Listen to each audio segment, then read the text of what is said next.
वाले मंदिर में नहीं जाना। पहले तो मेरा सवाल यही है, शूद्र हैं आप भी कि नहीं? अब देखिए, जिस हिसाब से जातीय व्यवस्था बनाई गई है, तो कहीं ना कहीं हम अपने आप को ब्राह्मण नहीं कह सकते, हम अपने आप को क्षत्रिय नहीं कह सकते, हम अपने आप को वैश्य नहीं कह सकते। तो जो चौथी कैटेगरी है मनुस्मृति, अगर हम मनुस्मृति की बात करें, संविधान की बात करें, तो संविधान ने हर व्यक्ति को बराबरी का दर्जा दिया है। लेकिन मौजूदा समय में पिछले 8 साल से 9 साल से संविधान की बात तो हो नहीं रही है। रामचरितमानस को जलाया जाता है तो प्रोपेगेंडा बनता है कि रामचरितमानस का अपमान हो रहा है, लेकिन संविधान को जलाया गया, आप भी साक्षी हैं उस बात के। तब बीजेपी का कोई भी व्यक्ति बाहर निकल के नहीं आया और सभी व्यक्ति मन ही मन खुश हो रहे थे कि हाँ साहब, संविधान का को जला दिया गया है, संविधान जल जाएगा और अब देश मनुस्मृति से चलेगा। तो मनुस्मृति की माने तो हाँ, निश्चित तौर पे हम शूद्र हैं। मैं भी यादव जाति से आता हूँ, अखिलेश जी भी यादव जाति से आते हैं। जब अखिलेश जी सीएम थे और जब योगी आदित्यनाथ जी 2017 में पहली बार मुख्यमंत्री बने, तो उस मुख्यमंत्री आवास को गंगा जल से धुलवाने का क्या मतलब है? ये कर दिया था अखिलेश ये बात तो योगी आदित्यनाथ जी ज्यादा बेहतर बता सकते हैं, क्योंकि वो एक मठ में रहे हैं, उस मठ के मठाधीश रहे हैं। तो ये तो जो जातीय व्यवस्था है हमारे समाज से, ये तो चाह के भी नहीं जा सकती। समय समय पे हमें याद दिलाया जाता है कि हाँ भाई, तुम पिछड़ी जाति से हो, तुम छूत शूद्र हो, तुम अछूत शूद्र हो, तुम्हारा काम ये है, तुम्हारा काम वो है। तो ये तो इन्हीं लोगों ने इस तरह का एक जो सामाजिक ताना बाना है बुना है। क्या है रामचरितमानस जलाने की? नहीं, देखिए, धार्मिक ग्रंथ को जलाने के मैं तो पक्षधर नहीं हूँ। आप बुराई कीजिए उस व्यक्ति की, जिस व्यक्ति ने उस व्यवस्था को खराब किया है। आप किसी ग्रंथ के ऊपर ऐसे आक्षेप नहीं लगा सकते उस ग्रंथ को आप, क्योंकि उस ग्रंथ से, मैं पहले भी कहता रहा हूं कि धर्म आस्था का विषय होता है और धर्म को राजनीति में नहीं लाना। भक्तों को बहुत बुरा लगा इस बात? निश्चित तौर पे बुरा लगेगा। और जब संविधान को जलाया गया था तो हम जैसे लोगों को बुरा लगा था। तो संविधान को जलाना भी गलत है और रामचरितमानस को भी जलाना गलत है। रामचरितमानस के जो पन्ने फाड़े हैं उनको भी गलत है। तो ऐसे लोगों पे कार्रवाई होनी चाहिए और साथ ही साथ ये भी सुनिश्चित होनी चाहिए कि जो दलित व्यक्ति मंदिर में नहीं घुस रहे हैं, तो उस पुजारी के ऊपर भी दंड लगना चाहिए। जिस दलित व्यक्ति को, दलित क्यों जाएगा मंदिर में? क्या काम उसका वहाँ पे? नहीं, अगर वो मंदिर में जाएगा, उसका काम पूजा करने नहीं, का। अगर दलित मंदिर में जा रहा है, अगर दलित मंदिर में जा रहा है, तो उसमें उसको मंदिर से में जाने से क्यों रोका जा रहा है? और अगर रोका जा रहा है तो उस पुजारी के ऊपर भी कार्रवाई होनी चाहिए, क्योंकि हमारे देश का जो संविधान है वो हमें ये कहता है कि दलित हो या पुजारी हो, समाज की गंदगी ढोने वाला हो या पूजा पाठ करने वाला हो, सबका स्थान बराबर है, सबकी बराबर महत्ता है। तो इंसान इंसान में भेद क्यों किया जा रहा है? आप ये बात मानते हैं कि जिस दोहे पे चर्चा इतने दिनों से हो रही है, उस दोहे में पिछड़ों का और महिलाओं का अपमान है? अब ये बात तो देखो, गीता प्रेस वाले ज्यादा बेहतर बताएंगे। अब इसमें मुझे एक चीज नहीं समझ में आ रही है। पहले था कि ढोल गवार शूद्र पशु नारी सकल ताड़ना के अधिकारी, कि ये सब दंड के अधिकारी हैं। अब ये कह रहे हैं कि नहीं साहब, ये सब शिक्षा के अधिकारी हैं। तो ढोल किस तरह की शिक्षा लेगा? पशु किस तरह की शिक्षा लेगा? भाई, गवार शूद्र और नारी तो समझ में आ रहे हैं कि भाई इन्हें शिक्षा का अधिकार है, लेकिन ढोल और पशु, ये तो मुझे समझ में नहीं आ रहा है। तो इस चीज को मुझे लग रहा है कि जो मठाधीश हैं, जो बड़े बड़े हमारे धर्म के ज्ञाता हैं, इनको आगे आके इस चीज को समझाना चाहिए। जहां जहां भी इस ग्रंथ में दिक्कतें हैं, तो उस है कि नहीं? नहीं, मैं उसी बात पे आ रहा हूं कि जहां जहां इस ग्रंथ में दिक्कतें हैं, जिन जिन श्लोकों में दिक्कतें हैं, जिन जिन श्लोकों में कहीं कहीं कंफ्यूजन है, तो उस पे बात होनी चाहिए, उसको क्लैरिफाई किया जाना चाहिए, उस पे स्पष्टीकरण देने की जरूरत है। और इसे कौन देगा? इसे वही लोग देंगे जो देश को हिंदू राष्ट्र बनाने की हुंकारी भर रहे हैं, जो धर्म का अपने आप में जो बड़े बड़े धर्माधिकारी बन रहे हैं, धर्म के रक्षक बन रहे हैं। तो इन लोगों को अब आगे आने की जरूरत है। और निश्चित तौर पे जो दलित वर्ग है, जो पिछड़ा वर्ग है, वो इन सब बातों से कहीं ना कहीं आहत है कि हमारे धर्म में इतनी विसंगतियां क्यों हैं। लोग काफी अपने नेताओं का इंतजार कर रहे थे कि इस पे आए बोलें। अखिलेश जी ने भी बोला कि हमें आप क्या मानते हैं, शूद्र मानते हैं। कांग्रेस का भी लोग इंतजार कर रहे हैं, क्योंकि राष्ट्रीय अध्यक्ष जो है वो एक दलित कम्युनिटी से आते हैं, एससी कम्युनिटी से आते हैं। देखिए, खड़गे साहब ने स्पष्ट कर दिया है कि वो दलित हैं, शूद्र हैं, तो उनका भी स्टैंड क्लियर है और कांग्रेस पार्टी का स्टैंड क्लियर है। राहुल गांधी जी ने 10 दिन पहले प्रेस कॉन्फ्रेंस की थी और उसमें राहुल गांधी जी ने स्पष्ट कर दिया था कि वो जातिगत जनगणना के पक्षधर हैं।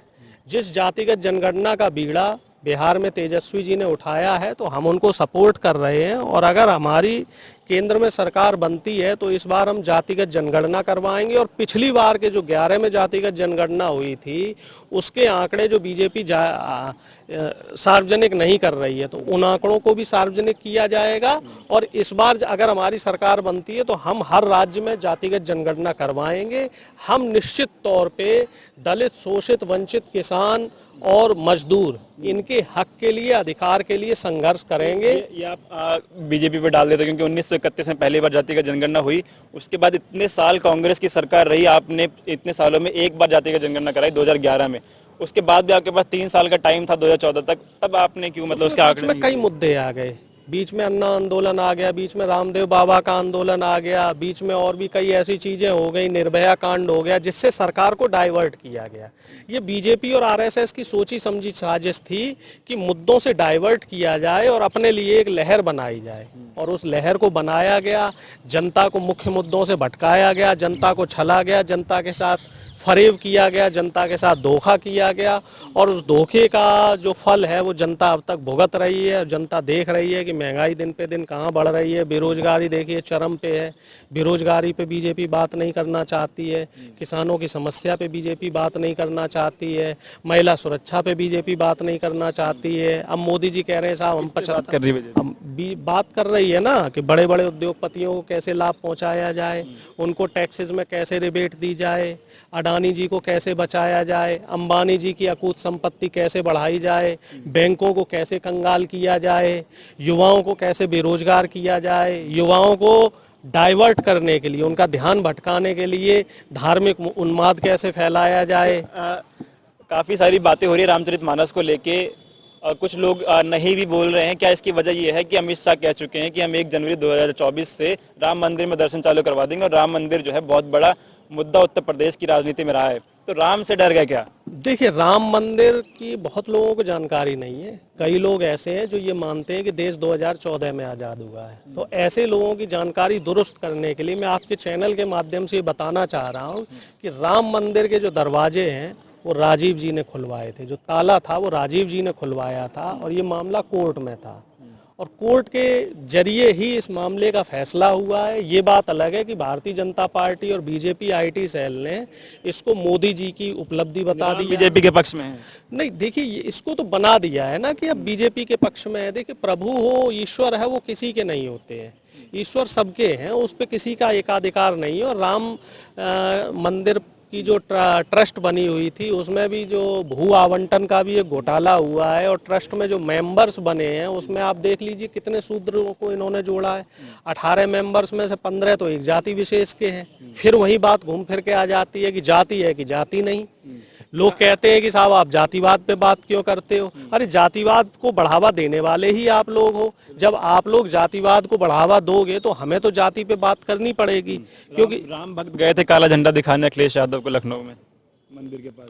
हाँ, देखिए वो भी गलत है। अब मंदिर में पहले तो ये कहते हैं कि अखिलेश जी मंदिर नहीं जाते, अब अखिलेश जी मंदिर जा रहे हैं तो उनको मंदिर में नहीं घुसने दिया जा रहा है। तो इस चीज पे अब राहुल जी के लिए भी ऐसा ही हुआ है। जम्मू कश्मीर में पहले तो ये कहा गया कि साहब राहुल गांधी मंदिर नहीं जा रहे, अब राहुल गांधी जी भारत तो ब्राह्मण है, भारत जोड़ो, उनको ब्राह्मण मानने को तैयार नहीं। बीजेपी ने उन्हें मुस्लिम बता दिया है, जबकि उनके जो दादाजी थे वो पारसी थे, और महात्मा गांधी जी ने उनको एडॉप्ट करके अपना सरनेम दे दिया था। इसका मतलब ऑफिशियली वो हिंदू हो गए। जब स्मृति ईरानी जी जो जाति से पारसी हैं वो हिंदू हैं, और वो एक पारसी से शादी करके उनका सरनेम ले लिया, जब उन्होंने, वो पारसी हो गई, लेकिन जनता उनको भी अभी भी हिंदू कहते हैं मैं कश्मीरी पंडित हूँ। और वरुण गांधी जी को भी हिंदू मान रहे हैं, लेकिन राहुल जी को हिंदू नहीं मान रहे। तो इसके पीछे भी बीजेपी आईटी सेल है। निश्चित तौर पे राहुल गांधी जी कश्मीरी ब्राह्मण हैं। जो मोतीलाल नेहरू जी थे वो जम्मू कश्मीर से इलाहाबाद आए थे, इलाहाबाद आके उन्होंने मकान बनाया, वहाँ पे उन्होंने अपना जो एडवोकेट थे तो अपना काम शुरू किया। और अब जो राहुल जी भारत जोड़ो यात्रा में तमाम राज्यों में मंदिरों में गए हैं तो उसको भी बीजेपी जो है एजेंडा और प्रोपेगेंडा के रूप मस्जिदों में भी बना गए। रही है। नहीं, मस्जिदों में भी जाएंगे, गुरुद्वारे भी गए हैं, चर्च में भी गए हैं, तो उस पे भी बीजेपी एजेंडा बना रही है। एक 5 साल की बच्ची के साथ फोटो था राहुल जी का, तो उसमें भी चर्चा का विषय बन गया कि 5 साल के बच्चे का भी धर्म बीजेपी खोद के ले आई। तो इस तरह की जो बात है, महबूबा मुफ्ती जी राहुल गांधी जी के साथ यात्रा में थी तो उस पे भी चर्चा बन रही है। और ये भूल जाते हैं बीजेपी वाले कि महबूबा मुफ्ती जी के साथ इन्होंने 3 साल सरकार चलाई, तब इन्हें महबूबा मुफ्ती जी में कोई कमी नहीं दिखाई दी। आखिरी सवाल फिर मैं खत्म करूंगा। 2024 के चुनाव बहुत नजदीक है, लोग सभी पार्टियां अपनी अपनी तैयारियों में लगी हुई हैं। राम कितना बड़ा मुद्दा 2024 के चुनाव में रहेगा? रामचरितमानस से विवाद तो चल ही देखिए, रहा है। बीजेपी तो धर्म को ही मुद्दा लेके राजनीति करना चाहेगी। 2022 के चुनाव थे, वहां भी हिजाब का मुद्दा रहा, शमशान कब्रिस्तान का मुद्दा रहा। राम अब 2024 में निश्चित तौर पे बीजेपी धर्म के मुद्दे पे चुनाव लड़ेगी, क्योंकि महंगाई, बेरोजगारी, भ्रष्टाचार और किसानों का मुद्दा है। इस मुद्दे पे भारतीय जनता पार्टी पूरी तरीके से फेल हो चुकी है, लेकिन हम मुद्दे पे चुनाव लड़ेंगे। हम भारतीय जनता पार्टी से हमेशा सवाल करेंगे, चाहे संसद हो या सड़क हो। संसद से लेके सड़क तक बीजेपी से सवाल किए जाएंगे और बीजेपी को इतनी आसानी से नहीं छोड़ा गया।